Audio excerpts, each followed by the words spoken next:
তুমি হাতটা আমি ধরি, সামনে আসছে ফাগুন, আমরা হবো দ্বিগুণ।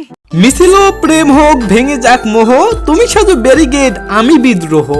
কবিতার এই দুটি লাইন যেন জীবন্ত হয়েছে এক নবদম্পতির জীবনে। বৈষম্য বিরোধী ছাত্র আন্দোলনে গিয়ে পরিচয়, তারপর প্রেম, এখন হলো পূর্ণয়।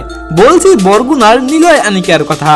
শুক্রবার বিয়ের পিড়িতেও বসেছেন তারা। তাদের এই ভিন্ন রকমের প্রেম পরিণয়ের গল্পে বিমোহিত সবাই। সবাই যখন আমরা হাত ধরে বিজয় মিছিল দিচ্ছিলাম, তো ও আমার পাশেই ছিল। তো আমিও ওকে হাতটা ওইখান ধরি এবং ওকে আমি সেভ করি ওইখান থেকে আমাদের মধ্যে একটু মানে হ্যাঁ, প্রেম নিবেদন শুরু হয়। 5 আগস্টের পরে আমি ডিরেক্টলি ওকে বললাম যে আমি তোমাকে বিয়ে করতে চাই, তোমাকে আমার ভালো লাগছে। ও আমার মনে হয়েছে ও আমাকে পছন্দ করে। তারপর দুইজন ফ্যামিলিকে জানাইলাম।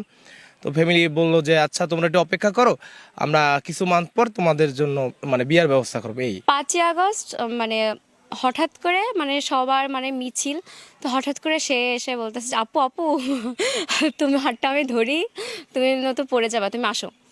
তো ওই যে মানে এত মেয়েরা আছে, বাট মানে আমার প্রতি একটা কেয়ারিং, তো আমি একটু হয়ে যায়, ওই একটু ভালো লাগা স্টার্ট। এরপরে হচ্ছে সামনে পথ চলা। আন্দোলনে সহস্র শহীদ হলেও তারা খুঁজে পেয়েছেন জীবন সঙ্গী।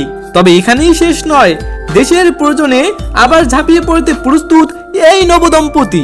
আন্দোলনে তো আমাদের নানা রকম ঝামেলা হতো, বিপদ হতো। ও প্রতিটা আন্দোলনে যোগদান করতো এবং আমাকে প্রায় মেসেজ করতো যে ভাইয়া কখন আসবেন, কালকের কর্মসূচি কখন হবে, পরশু কখন হবে। এবং আমার যখন ঝামেলায় বাঁচতাম, বিপদে পড়তাম, তখন আমি ওকে জানাইতাম যে আনিকা এমন ঝামেলা হয়েছে, এইটার ও আমাকে অনেক সাপোর্ট করতো। যারা আন্দোলন করছে বরগুনা, তাদের নাম নেয়, তো সেই বিষয়ে নক দেই যে মানে এগুলো কি সত্যি কিনা। তো সে বলছে যে না আপু, প্যারা নাই। তো ওর এরপর আর কথা হয় না। তো সে 3 আগস্ট হঠাৎ করে আমাকে নক দেয়, আপু 4 আগস্টের বিষয় কি করা যায়, তুমি একটু ভেবে আমাকে জানাও। তো ওই যে কথাটা বলাটা শুরু, পর আন্দোলনের বিষয়ে আমাদের মানে কথা বলা এই স্টার্ট। আনিকার বাসা জেলা শহরের কলেজ রোড এলাকায়, আর নিলয় আমতলা পার এলাকার বাসিন্দা। Nazmul Islam, senior reporter, bulletin বার্তা।